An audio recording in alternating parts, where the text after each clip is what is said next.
It's Tuesday, August 27. I'm Paul Joseph Watson. This is Infowars Nightly News.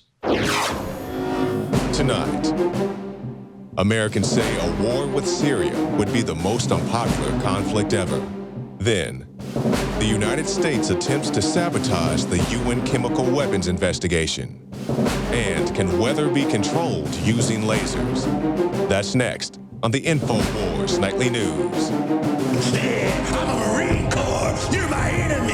You know what? You guys are a bunch of play soldiers, and I've had it with you. Top story tonight, as the war drums grow louder, an attack on Syria would be the most unpopular war ever. This is up on Infowars.com. Support for an attack on Syria amongst Americans is more than 3 times lower than support for US involvement in Vietnam at the very lowest ebb of the Vietnam War, illustrating how universally unpopular such a move would be, despite the media claiming Obama would, quote, lose credibility if he does not launch a military assault. So we've got chicken hawks like Lieberman, McCain more recently, and the rest of the corporate press floating this talking point that Obama has to follow through on his red line rhetoric in order to save face, to restore his credibility. The question is, to restore his credibility with whom? Because it's certainly not the American people. A Reuters poll shows a mere 9% of Americans support an attack on Syria. The war in Vietnam was 3 times more popular at its most dire point in history in comparison to this planned assault on Syria. And as the Washington blog highlights in another article that we've got on Infowars.com, other things that Americans find more appealing than attacking Syria include North Korea, cockroaches, lice, root canals, colonoscopies, traffic jams, used car salesmen, Genghis Khan, communism, BP during the Gulf oil spill, Nixon during Watergate, or King George during the American Revolution, all more popular amongst Americans than this planned attack on Syria. So does the Obama administration really care that virtually no one supports their imminent attack on Syria? Well, no, because they're merely doing the bidding of a 12-year plus military industrial complex agenda to target Syria. And on that note, listen to what Wesley Clark had to say about what he was told by a Pentagon official in the weeks after 9/11. And by that time we were bombing in Afghanistan. I said, are we still going to war with Iraq? And he said, oh, it's worse than that. He said, he reached over on his desk, he picked up a piece of paper, and he said, I just got this down from upstairs, meaning the Secretary of Defense's office today, and he said, this is a memo that describes how we're going to take out 7 countries in 5 years, starting with Iraq and then Syria, Lebanon, Libya, Somalia, Sudan, and finishing off Iran. So this is about taking out each rogue nation, i.e. anyone who doesn't comply with the banker military industrial complex Monsanto, Goldman Sachs rule, one by one. And Syria is next on the chopping block along the path to Persia and ultimately the attack on Iran. Next up, Syria, another Western war crime in the making. This is by Paul Craig Roberts, who of course is a regular guest, former Assistant Secretary of the Treasury in the Reagan administration. And you've got to read the whole article because in it he completely tears apart the notion that Washington has any credibility whatsoever on the issue of chemical weapons. Recall that it was the United States who helped Saddam Hussein carry out his chemical weapons attack against the Iranians in the 80s. Of course, recently released CIA documents confirmed that. But that hasn't stopped the likes of John Kerry and today Jay Carney lecturing the whole world about the threat posed by chemical weapons. So Roberts basically echoes the warnings of others who have slammed the lunacy of this whole intervention and how it could very easily turn into World War III. Here's a passage from the article. Washington is driving the world closer to nuclear war than it ever has been in the past, in the most dangerous periods of the Cold War. And this is the guy who was around at that very time in the Reagan administration. He goes on to say, when Washington finishes with Syria, the next target is Iran. Russia and China will no longer be able to fool themselves that there is any system of international law or restraint on Western criminality. Basically goes on to say that Russia and China know that America has these fifth columns that provoke these phony revolutions in places like Libya, Syria, and Egypt, and that they're arming themselves with deterrent, with nuclear weapons in order to counter that in the future. Because after Syria, after Iran, eventually you're going to get to Russia, you're going to get to China. So amazing article by Paul Craig Roberts. I would urge you to read it in full on Infowars.com. Next up, military strikes on Syria as early as Thursday, US officials say. This is NBC News. Missile strikes against Syria could be launched as early as Thursday. Senior US officials said today as the White House intensified its push towards an international response to the suspected use of chemical weapons. Before any investigations actually being able to take place, of course, they're talking about 3 days of strikes that would be limited in scope. In my view, that whole limited strike rhetoric is probably a ruse. They're going to attack. They're going to wait until Syria. How dare they? They're going to wait until they defend themselves and then use that defense as another pretext to continue the assault. How dare they fight back? How dare they try and defend their country? But if you don't care about, the lives of Syrian people already decimated by a civil war, if you don't care about the threat of World War III, maybe you'll care about this. Record numbers of Americans, of course, on food stamps, major cities like Detroit going bankrupt. But the first stage, just the first stage of what they're talking about, this Tomahawk cruise missile attack, could cost up to $750 million, just the first stage of it. And that's on you, the taxpayer, of course. $750 million to help Al-Qaeda terrorists seize control of a country just like in Libya. Is that really money well spent in these perilous economic times? But they're talking about airstrikes as early as Thursday, pretending that the decision hasn't been made when it obviously has. Next up, US attempts to sabotage UN chemical weapons investigation. Again, this is up on Infowars.com. Desperate to maintain a narrative that will justify a cruise missile attack on Syria, the Obama administration is seemingly trying everything in its power to sabotage the UN chemical weapon investigation in Syria.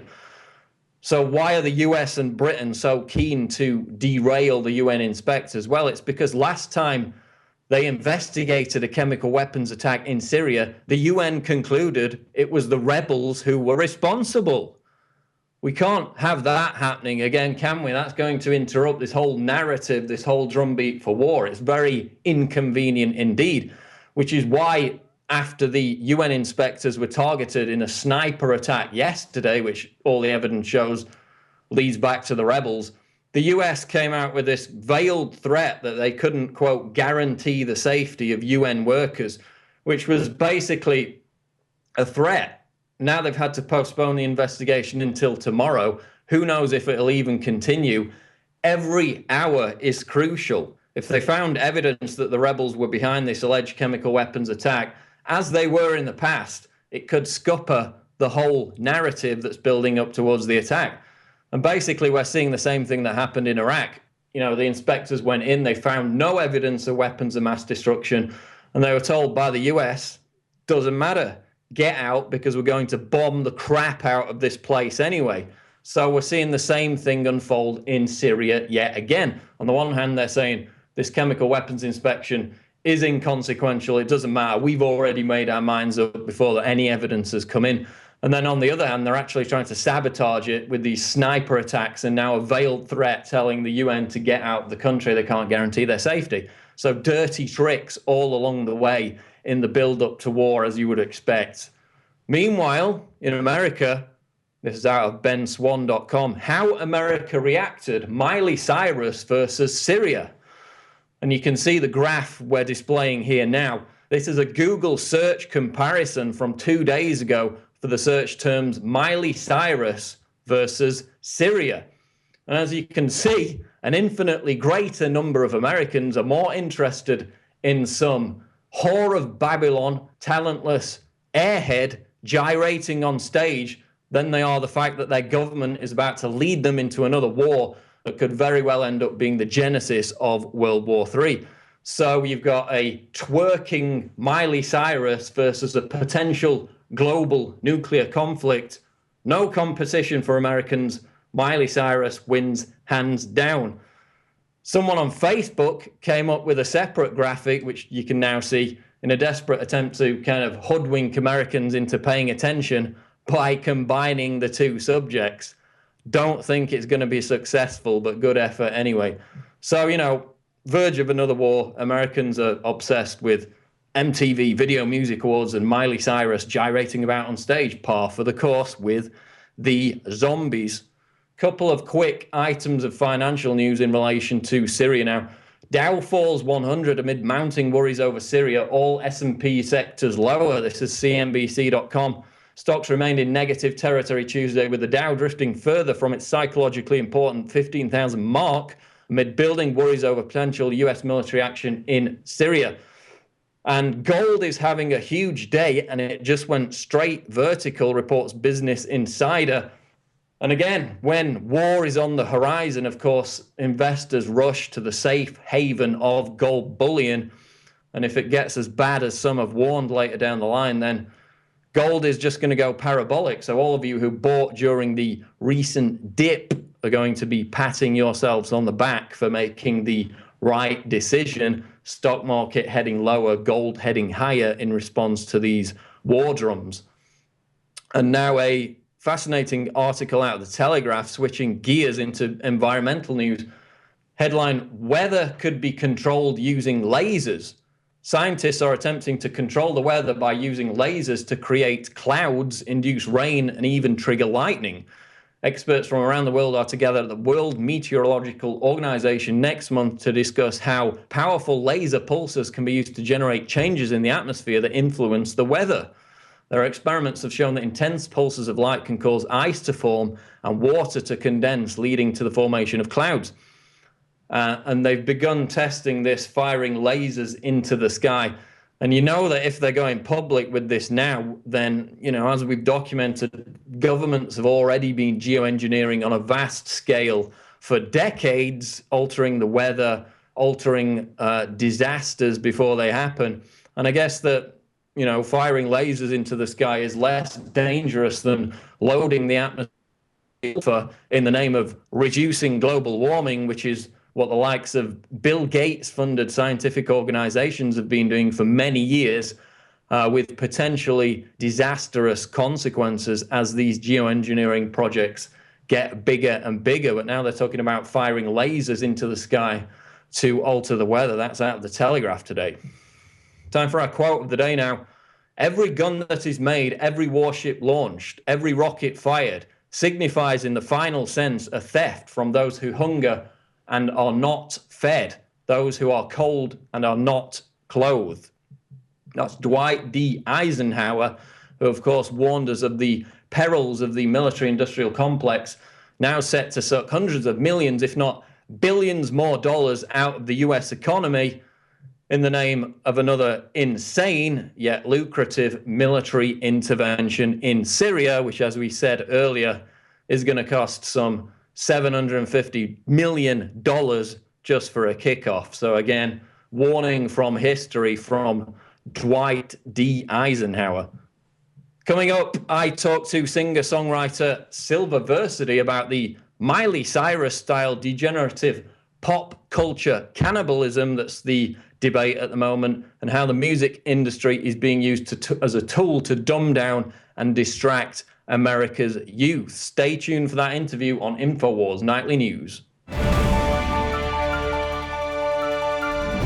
Now you can watch Alex Jones live at Infowars.com/show. You'll find links to all of our content there and a free 15-day trial for Prison Planet TV. You can also browse the network, the Infowars Nightly News, and over 60 movies and documentaries all together in one place. You can watch the Alex Jones radio show live as it happened. So check it out, Infowars.com/show. Many anthropologists and archaeologists believe that before man even discovered the power to harness and use fire, we were involved in agrarian activities. That is, taking the seeds of plants and then replanting them to produce more. The very foundation of our modern civilization and human culture is centered around the planting and cultivation of edible plants. Here are some of the amazing deals at Infowars Seed Center at InfowarsShop.com. The Survival Seed Vault by My Patriot Supply features only the finest survival heirloom seeds for a robust and hardy garden, even in the toughest times. We also have starter varieties of the deluxe seed packages for fruit, salad, salsa, peppers, medical herbs, and more. Go to the Infowars Seed Center at InfowarsShop.com. And remember, the revolution against tyranny is growing.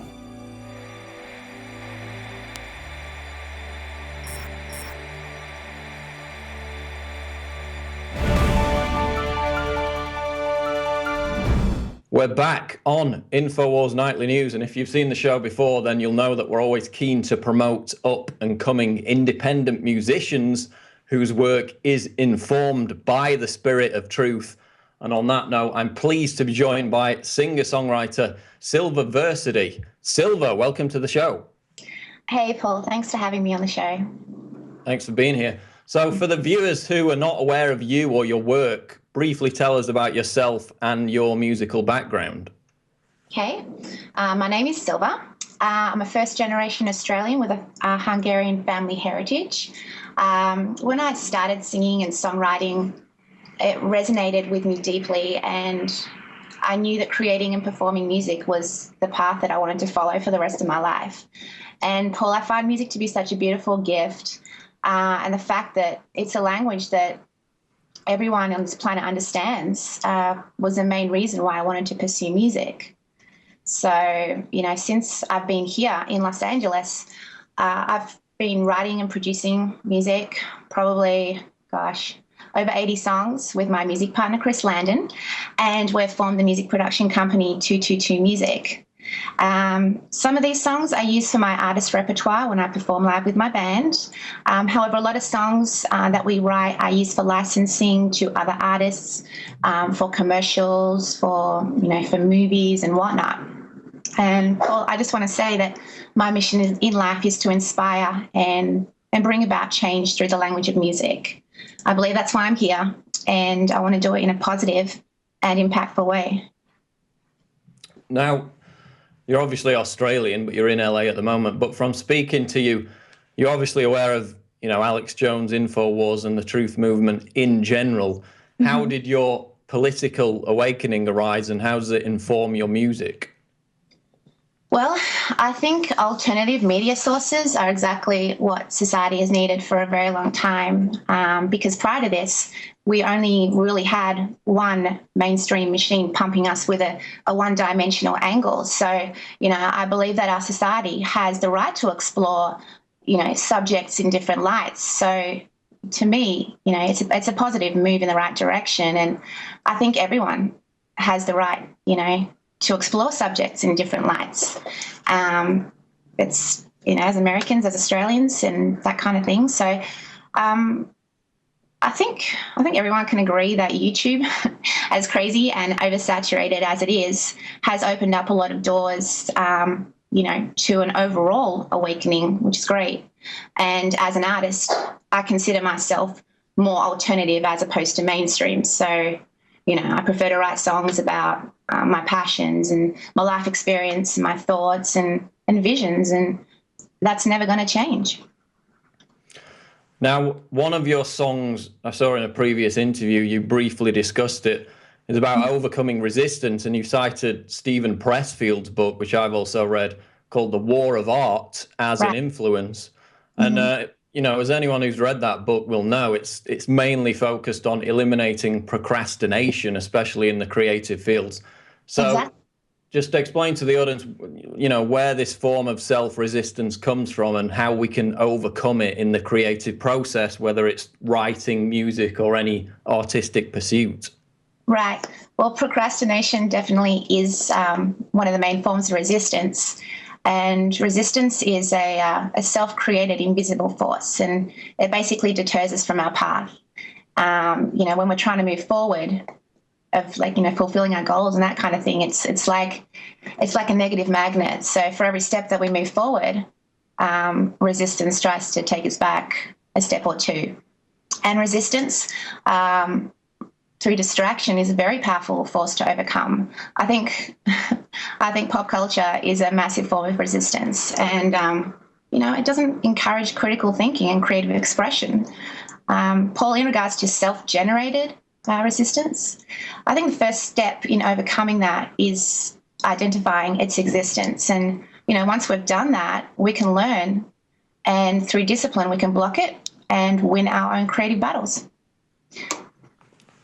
You talk about pop culture. This is something that I've discussed before, which, as you mentioned, it's kind of this deliberate reductionism in art and music to encourage this cycle of passive, unthinking content while downplaying or discouraging anything with any real meaning. But what we also see in the music industry is, which is quite bizarre, which a lot of people focus on and it gets a lot of attention, is this deluge of famous music artists who talk about the Illuminati as if, they're a part of it. Do you think these artists genuinely believe that they're part of some kind of secret society that gives them this power and success in the music industry? Or is it just a mindless fad that they try and glom onto in an effort to appear, at the top of the tree, as it were? Right. Well, unfortunately, Paul, I don't think it's just a mindless fad. And I don't know where it's going to go next. I don't know. Nobody knows where it's going to go next.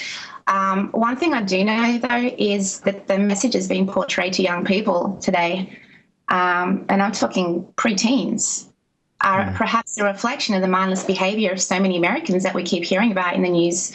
Like quite recently, my fellow Aussie, Chris Lane, who was recently, a victim of, this American youth, which is just, it really shocked Australia, and obviously people worldwide, that this kind of thing could happen in, through boredom. And I think pop culture definitely influences that, can influence that. Well, that's a good point, because the murder of Chris Lane, now we've discovered, was a result of a gang initiation. And of course, that is now predominant in rap music, especially. This idea that to be cool, to be successful, you have to throw up gang signs and talk about, being part of a gang. Whereas if you look at some of the rap music from a decade or two earlier, it was more about self-empowerment. But as it's got more popular, it seems to be encouraging a more degenerative message. And I guess that this brings me on to my next question, which is, we've got all this controversy this week about the MTV Video Music Award performances last night, just really kind of degenerative and ugly. As you mentioned, preteen audiences are watching the likes of Miley Cyrus while she's, gyrating up against somebody's crotch, and most of her fans are 13, 14-year-old girls. Exactly. People have made reference to selling their soul to be successful in the music industry. Is there any way for talented people that you can see to become really popular and deservedly successful without crossing into that whole Illuminati degenerative sphere and, not compromising their ideals? Is there any way for independent artists to become successful without selling their soul, as it were? Well, Paul, I think, a lot of artists are intimidated by the realities of the music industry as a whole, but, every artist has the ability to overcome this resistance and deserves to have their voice heard in society. I think young creatives today are encouraged to follow a dead-end path instead of creating a path of their own.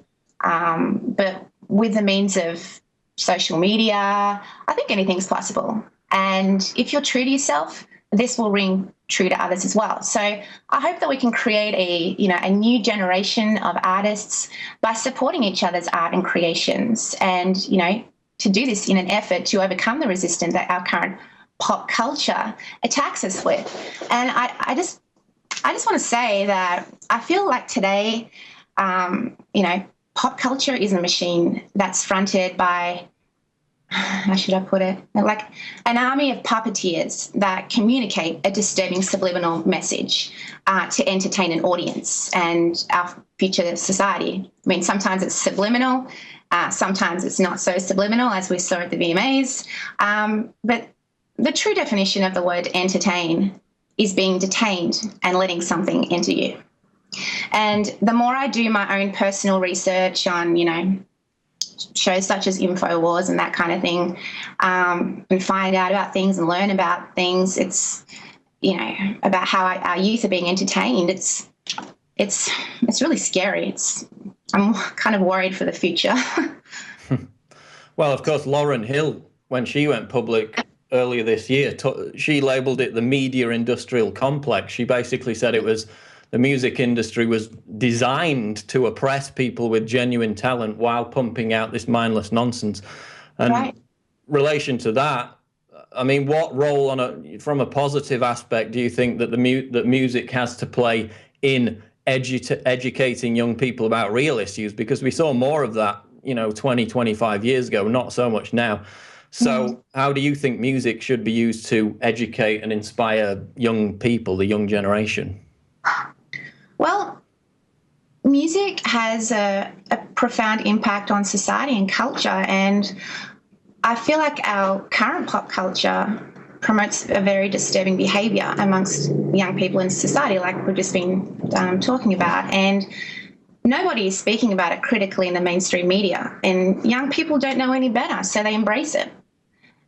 So hopefully people will, wake up to the reality of what pop culture is doing to us and continue educating themselves through alternative media sources like Infowars and evolve beyond the forces of resistance that we are brainwashed with. Okay, so in closing, just tell people how they can find out more about you and your music. Okay, I've just released a video called Overcoming Resistance, a Songwriter's Quest, which you can find on YouTube, which is youtube.com/Szilva Music. You can also stay updated on all the latest on Facebook, which I update on a regular basis, and that's facebook.com/Szilva Music. And my official site is szilvamusic.com. Szilvamusic.com. Okay, Szilva Vecserdy will continue to track your progress and have you on again in the future. Thanks for joining us on Infowars Nightly News. Fabulous. Thank you so much for having me, Paul. You have a great day. Thank you. That's going to do it for this edition of Infowars Nightly News. Please subscribe at PrisonPlanet.tv. Of course, for those of you watching this on YouTube, just a ton of multimedia content since 2004 now, PrisonPlanet.tv. A library of information, speeches, special events, content that you're not going to see on YouTube.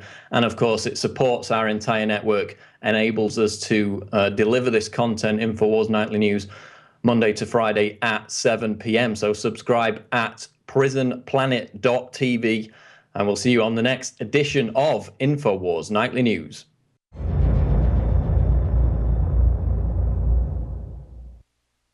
Now you can watch The Alex Jones Show live as it happens at Infowars.com/show.